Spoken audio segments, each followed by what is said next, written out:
연준과 금융시장 간의 괴리가 너무 크다. 네. 올해 이제 가이던스로 제시한 게 연준이 처음으로 금리 인하를 단행하는 시점은 2분기 이후가 될 거다. 이건 명확하고요. 올해 최종 정책금리 4에서 4.25를 염두에 두고 있다는 거는 지난해 12월 FMC에서 발표된 12월 수정 경제 전망을 통해서 분명히 가이던스로 줬단 말이에요. 이렇게 괴리가 크게 되면 금융시장의 변동성 확대로 연결될 수밖에 없거든요. 2월 이전까지는 미국 증시의 기간 조정 S&P 500에 4,500을 언더하기 시작을 하게 되면 그때부터 좀 미국 관련된 자산들을 좀 가감하게 담아야 된다 얘기 드리고 있어요.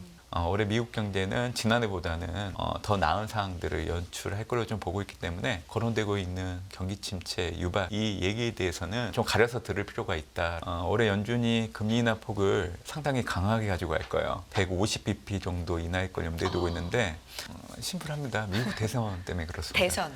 아까 앵커님이 발언을 되게 조심하게 하는데 저는 그냥 조심하게 하지 않아요. 저는 바이든 재선을 염두에 두고 있습니다. 그래서 바이든 재선이 되어야 미국 증시의 우상향 흐름들이 내년에도 이어질 수 있는 부분들은 있다라고 보고 있기 때문에 그렇게 좀 얘기를 드리는 겁니다.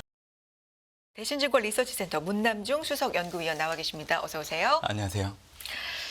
수석님 이 얘기 안 할 수 없어요. 지난번 출연하셨을 때 좋을 때 팔 줄도 알아야 된다. 네네. 이렇게 말씀해 주셨는데 그 이후 시장 분위기가 정말 딱 그렇게 갖고 가고 있어서 상당히 잘 맞추셨습니다.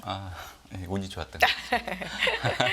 네, 그래서 지금도 사실 시장이 연말에 강한 상승을 좀 뒤로 하고 방향성을 그렇게 크게 잡지는 못하고 있는 모습인데 단도직입적으로 이런 흐름은 언제까지 이어질 거라고 보세요? 저는 2월 이전까지는 미국 증시가 기간 조정 형태로 뛸 여지가 상당히 높다고 보고 있어요. 그래서 이번 주 들어서 이제 미국 증시가 하락을 좀 멈추고 좀 상승을 하려고 하는 시도들을 좀 하고 있는데 그렇죠. 그러다 보니까 이제 시장에서는 미국 증시가 다시 또 올라가는 거 아니냐는 의견들이 좀 많이 커지고 있는 것 같아요.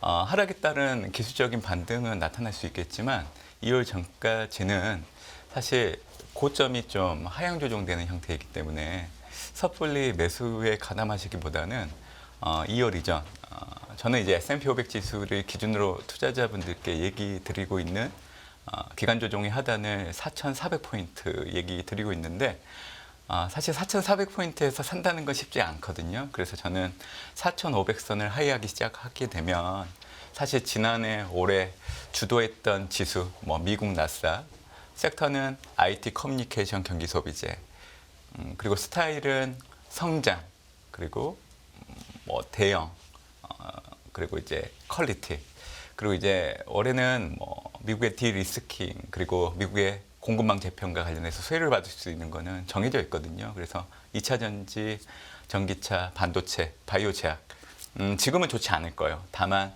2월 이전 기간 조정 제가 말씀드렸던 S&P 500의 4,500 하에 구간에서 가감하게 사들이기 시작을 한다고 하면 미국 대선 이전까지 아마 여러분들이 좋은 가시를 얻어가지 않을까라는 생각을 해보고 있었습니다.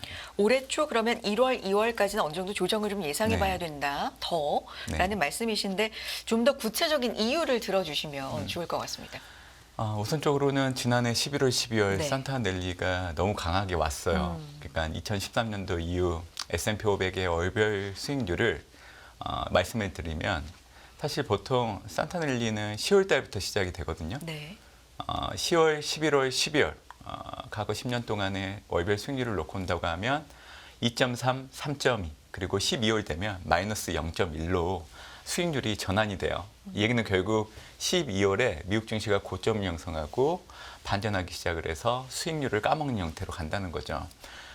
작년 같은 경우에는 11월, 12월 수익률이 11월에는 8.9, 12월에는 4.4. 그러니까 제가 말씀드렸던 과거 수익률 3.2와 마이너스 수익률을 비교를 해보면 네. 상당히 가열 국면에 들어갈 정도로 강한 모습을 보였다는 거죠.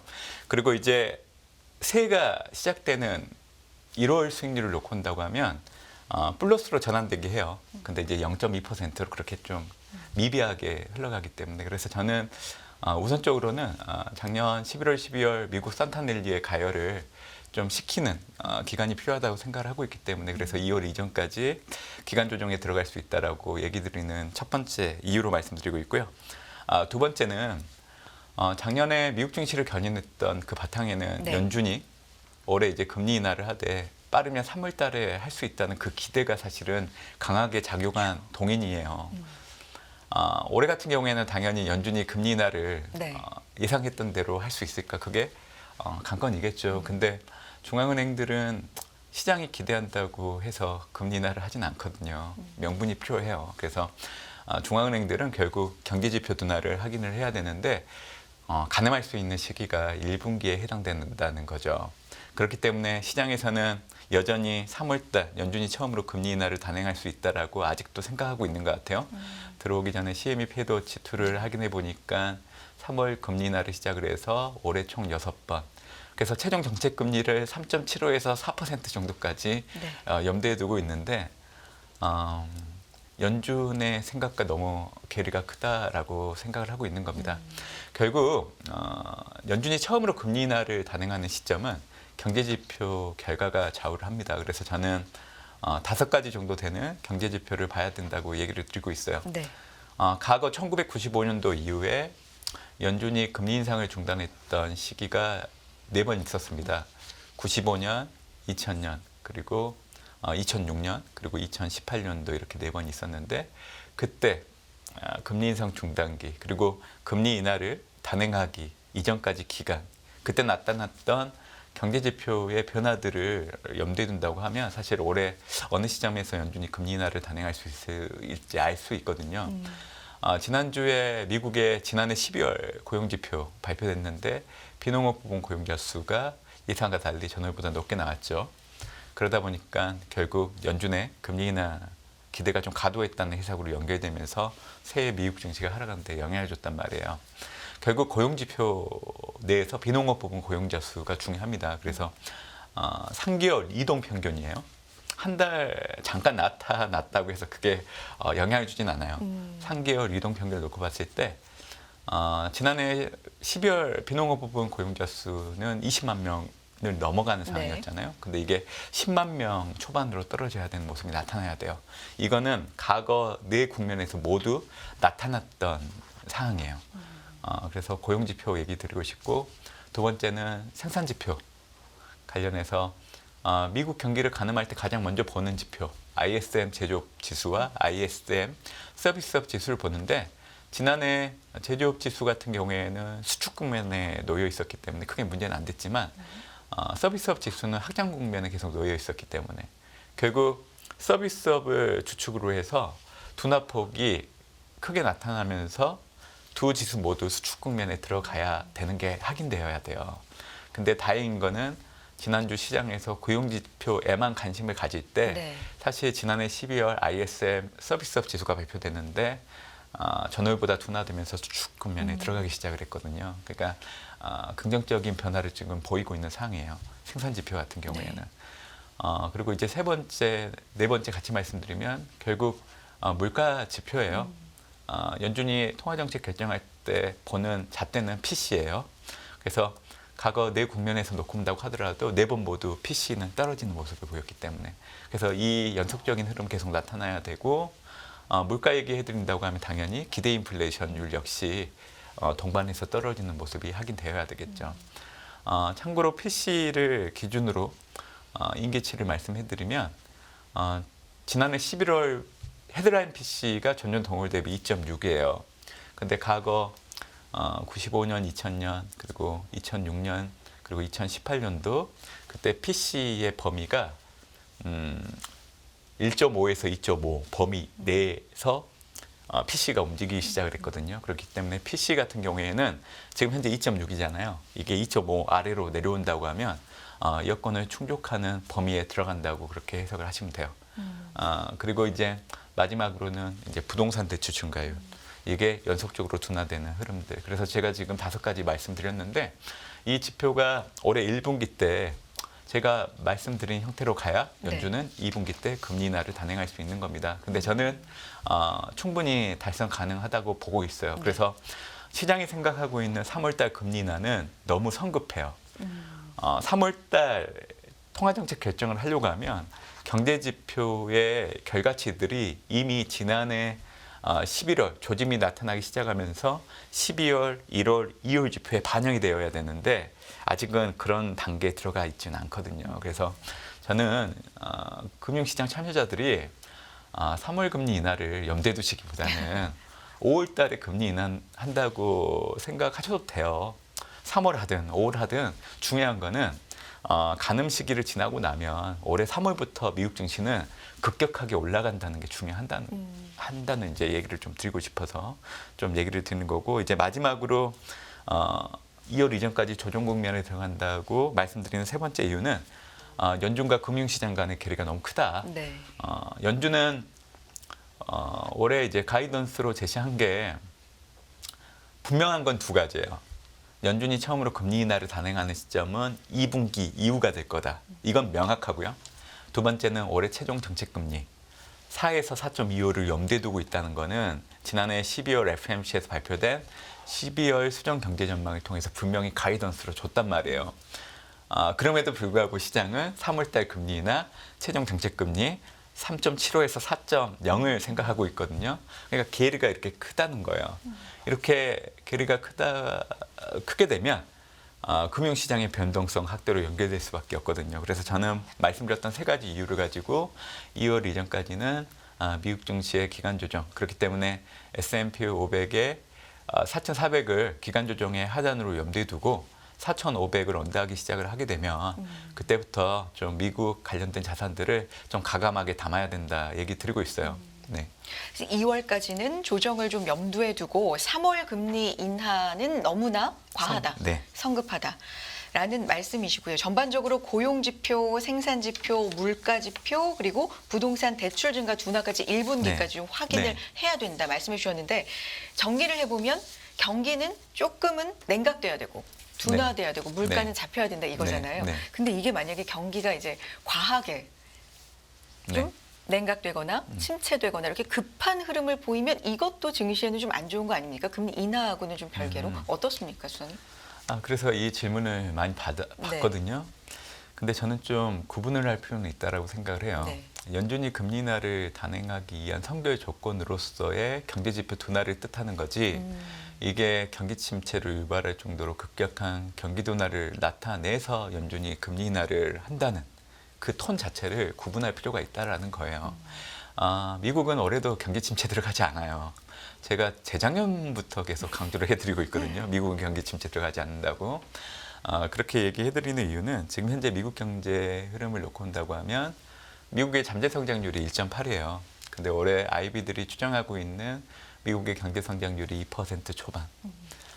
잠재 성장률보다 실질 경제 성장률이 높으면 연착륙이 가능하다는 시그널로 받아들여도 된다고 좀 얘기해드리고 싶고, 미국 경제의 약 70%를 차지하고 있는 소비를 놓고 온다고 하면 결국 초과저축액 소진 부분을 염두에 둬야 되는데, 지난해 3분기 기준으로 미국의 초과저축액은 1조 달러가 넘어가고 있는 상황이에요. 그래서 매 분기마다 그 규모는 둔화될 수 있지만 제가 추정하는 모델을 놓고 온다고 하면 올해까지는 초과저축액이 소진되진 않아요. 그렇기 때문에 경관 소비가 계속 이어질 수 있다는 거 얘기해드리고 싶고, 또 구조물 중심의 민간 투자 둔화가 제한되고 있다는 부분들. 그래서 올해 미국 경제는 지난해보다는 더 나은 상황들을 연출할 걸로 좀 보고 있기 때문에 일부 거론되고 있는 뭐 경기 침체 유발 이 얘기에 대해서는 사실 좀 가려서 들을 필요가 있다라고 얘기해드리고 싶어요. 그래서 네.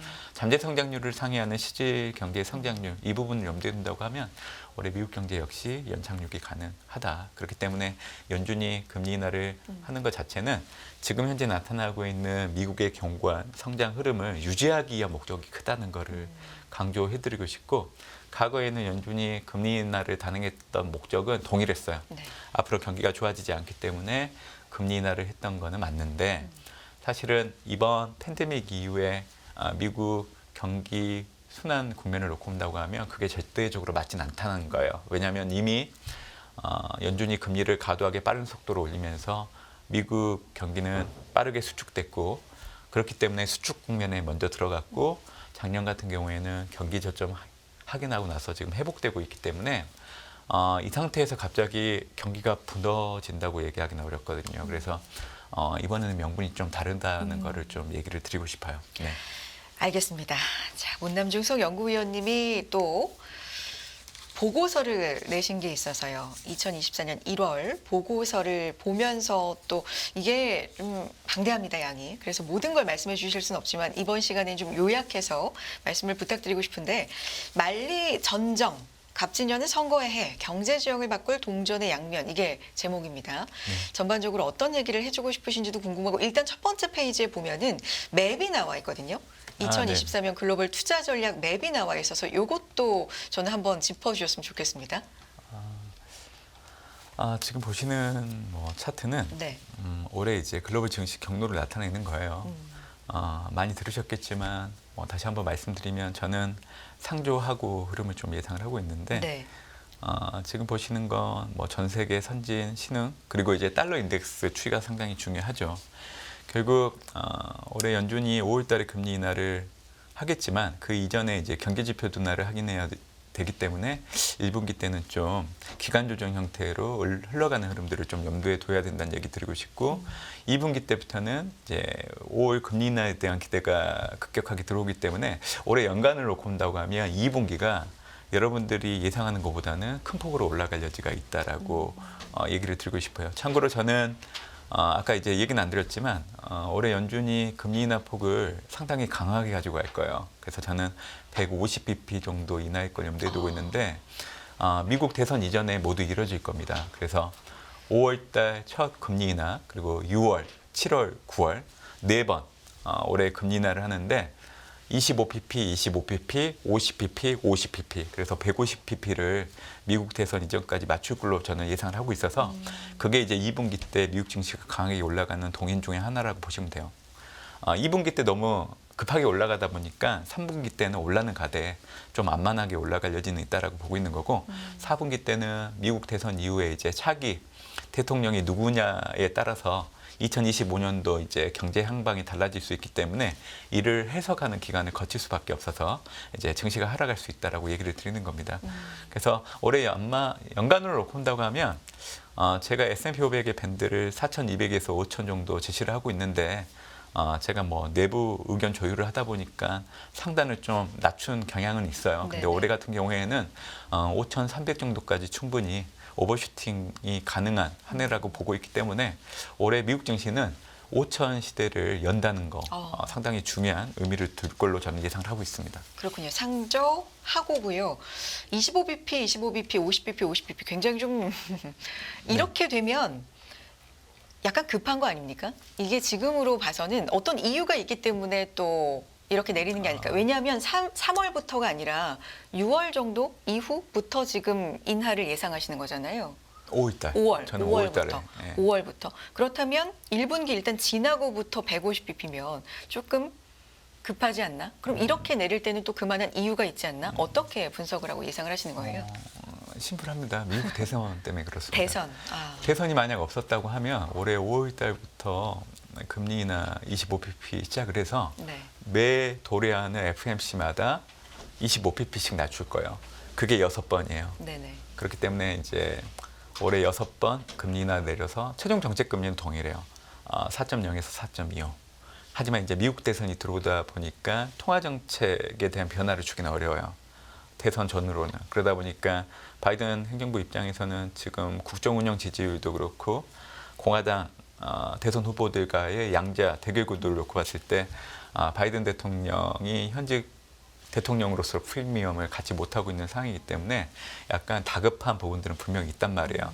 결국 표심을 가지고 오기 좋은 방법 중에 하나는 미국 경제를 안정적으로 도모하는 흐름들 거기에 이제 약간 부스터로 작용할 수 있는 거는 결국 금리 인하를 통해서 주식이나 부동산 가격을 띄워 올리는 게 상당히 중요하거든요. 그렇기 때문에 이제 150bp 금리 인하가 가능하다고 얘기를 드리고 있는 겁니다.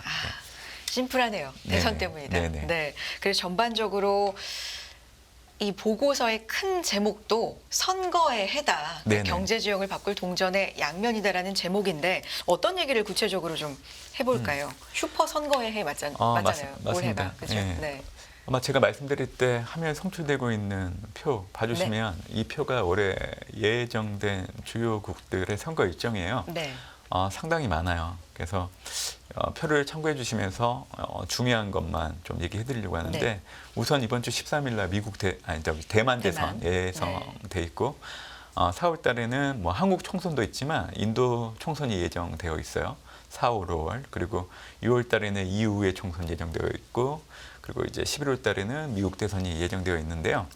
사실 올해 글로벌 경제 지형을 좌우하는 변수가 통화 정책뿐만이 아니라 사실 선거가 좌우할 여지가 상당히 크다라고 보고 있고 그렇게 보고 있는 거는 각국의 경제 정책 변화 그리고 전 세계적인 공동 현황들에 대해서 달라질 수 있는 부분들이 분명히 있기 때문에 그러는 거예요. 예를 들자면 뭐 G2 갈등 그리고 우크라이나 지원 문제, 이스라엘 지원 문제, 그리고 환경 문제 이러한 세계적인 공통 현안들이 중요한 선거들 결과에 따라서 달라질 수 있기 때문에 그렇기 때문에 이제 저는 이 많은 선거들 중에 4가지 정도를 좀 얘기를 드리려고 하고 있습니다. 네네. 네. 4가지입니다. 네. 시작해 볼까요? 첫 번째는 뭐죠? 일단 대만 대선이에요. 네. 대만 대선. 가장 좀 앞에 있는. 네. 네. 일단 당선 가능성이 높은 게 민진당의 나이칭덩 후보예요. 선거 직전 여론조사를 놓고 본다고 하면 오차범위 내에서 접전은 하고 있지만 민진당 후보가 월등히 좀 높게 나오고 있는 부분들. 근데 이제 중요한 거는 양안 관계가 핵심 이슈이고요. 지금 현재 차이잉원 정부 같은 경우에는 양안 관계를 놓고 봤을 때 좀 약간 뭐 현상 유지 정도 양안 관계들. 근데 이제 만약에 총통이 바뀌게 된다고 하면 기존 노선은 유지하겠지만 약간 강경하게 바뀔 여지가 있다는 거. 그게 좀 약간 달라질 수 있는 부분들이에요. 그래서 이 부분을 관전 포인트로 염두에 두시면 좋을 것 같은데 네. 뭐 그렇다고 해서 양안 관계가 붉어지면서 G2 간의 어떤 불확실성이 커지는 형태로 가진 않아요. 그러니까 대만 대선이 그냥 이 정도 관전 포인트를 가지고 좀 접근하시면 좋겠다는 얘기 좀 드리고 싶고 네. 다음은 이제 4월, 5월 예정된 인도 총선이에요. 이미 모디 총리 3선 기대감이 높아지고 있고 기정사실화됐다라고 생각을 해요. 그래서 관전 포인트는 모디 총리가 이끌고 있는 인도 국민당이 기존보다 의석수를 늘릴 수 있는지 그 여부가 중요할 걸로 좀 보고 있고요. 만약 늘리게 된다고 하면 모디 총리가 그동안 강조해 왔던 메이크 인 인디아 정책의 연속성을 확보하면서 정책 추진력을 높이는데 긍정적으로 작용할 여지가 있다는 겁니다. 모디 총리가 3선이 가능하다라고 얘기해드리는 이유는 지난해 7월 달에 야당 연합 인디아가 만들어졌는데 급하게 만들어지다 보니까 정책적인 합의를 전혀 이루지 못하고 있는 상황이고 또 하나는 이제 지난해 11월에 치러진 선거 결과를 놓고 온다고 하면 5개 주의 선거에서 인도 국민당이 압승하는 모습을 좀 보였거든요. 그렇기 때문에 인도 총선을 통한 모디 총리가 3선을 하게 된다고 하면 시장적 정책 조성에 대한 분위기가 신흥국에 들어올 수 있어요. 그래서 이제 신흥국에는 긍정적으로 작용할 수 있는 요인들이 될 수 있다라고 얘기 드리는 거고 6월 달에 이제 EU 의회 총선이 예정되어 있어요. 최근에 유럽 내 극우 정당들이 세력을 많이 확대하고 있거든요. 그렇기 때문에 EU 의회에 대해서 국위 세력이 어느 정도 장악하게 될지가 관전 포인트로 보시면 될 것 같고 선거 결과에 따라서는 우크라이나 지원 부분 그리고 기후변화 목표 조정과 같은 부분들이 좀 달라질 수 있기 때문에 글로벌 정세 변화에 영향을 줄 수 있는 부분들은 분명 있다라고 얘기를 드리고 싶고 이제 가장 중요한 거는 이제 11월 예정된 미국 대선이죠. 아무래도. 네. 앵커님이 보시기에는 네. 어느 후보가 당선 가능성이 높을 것 같아요? 어려운 질문을 이쯤에서 또 주시네요. 편하게 얘기하셔도 돼요. 네. 왜냐하면 그게 지금 현재 집단 지지성을 가지고 시장이 바라보는 거거든요. 예. 아니 뭐 지지율 자체가 지금 네. 트럼프 전 대통령이 높기 때문에. 맞아요. 그렇죠. 근데 후보 음. 자체가 될지 말지로 말이 많으니까요. 저는 글쎄요. 여기까지. 네. 시장에서는 트럼프 전직 대통령이 이제 공화당 후보로 선출되면서 네. 대통령 역시 될 수 있다는 의견들이 상당히 많아요. 근데 그렇게 얘기해드리는 이유들 중에 이유들을 보면 결국 숫자가 문제인 것 같은데 지금 화면에 송출되고 있는 걸 한번 봐주시면 네. 이게 지금 바이든과 트럼프 지지율 구도를 나타내는 건데 사실 트럼프가 높아요. 그러다 보니까 현직 대통령 프리미엄이 없는 상황이죠. 그러니까 이런 지표들을 보면 바이든이 재선하기 어렵다고 생각하는 게 뭐 틀리진 않을 수 있는데 사실 지난해 11월 달에 미국에서 4차례 치러진 선거가 있어요. 근데 이 선거 결과에 대해서는 어느 누구도 잘 모르세요. 그래서 제가 얘기를 드리려고 하는 거예요. 일단 낙태권이 쟁점이 된 오하이오 주민 투표가 있었고요. 그리고 이제 버지니아 주의회 선거가 있었고, 그리고 펜실베니아 주 대법관 선거가 있었고, 켄터키주 주지사 선거가 있었어요. 근데 이 선거 모두 민주당이 압승을 했습니다. 그러니까 지금 숫자를 통해서 확인되고 있는 국정 운영 지지율이나 공화당 대선 후보 간의 양자 대결 구도 지지율을 보면 불리하긴 하지만 그래도 민심은 여전히 민주당으로 쏠려 있다는 거. 민주당이 압승을 거뒀던 이유들을 놓고 본다고 하면 공화당 내 대학 교육을 받은 교외 지역의 여성 층들이 공화당으로부터 등을 돌리고 민주당에 표를 주기 시작을 했어요. 그러니까 바이든 대통령이 구구 정책에 대해서 공화당 내 지지자들의 이탈을 잘 이끌어낸다고 하면 올해 접전은 보일 수 있겠지만 그래도 바이든 대통령이 재선 가능하다라고 얘기 드리고 있고요. 최근에 트럼프 대통령이 이 너스트벨트 지역들의 자동차 노조원들을 대상으로 네네. 선동적인 발언들을 많이 하고 있는데 지난 선거와 결과는 달라지지 않을 걸로 봐요. 왜냐하면 바이든 대통령은 상원 의원을 할 때부터 미국 자동차 노조와 친분 관계가 돈독했고요.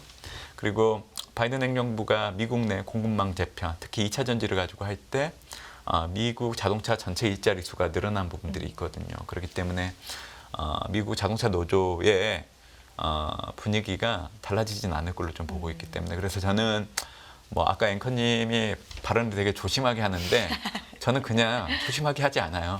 저는 바이든 재선을 염두에 두고 있습니다. 그래서 바이든 재선이 되어야 미국 증시의 우상향 흐름들이 내년에도 이어질 수 있는 부분들은 있다라고 보고 있기 때문에 그렇게 좀 얘기를 드리는 겁니다. 제가 올해 초에 이 미국 대선과 관련해서 블룸버그에서 본 이제 분석인데 현직 대통령이 재출마하는 선거의 경우에는 증시가 주식에는 좀 긍정적인 경우가 많았다는 분석이 있습니다. 요거 제가 본 기억이 있어요. 1949년 이후 선거 기간에 S&P 500이 평균 13% 상승을 했고, 근데 현직 대통령이 출마를 안 하는 경우에는 평균 1.5% 하락했다고 하더라고요. 그러니까 이번에는 좀 되게 긍정적인 거 좋은 아닐까? 얘기를 해주셨는데요.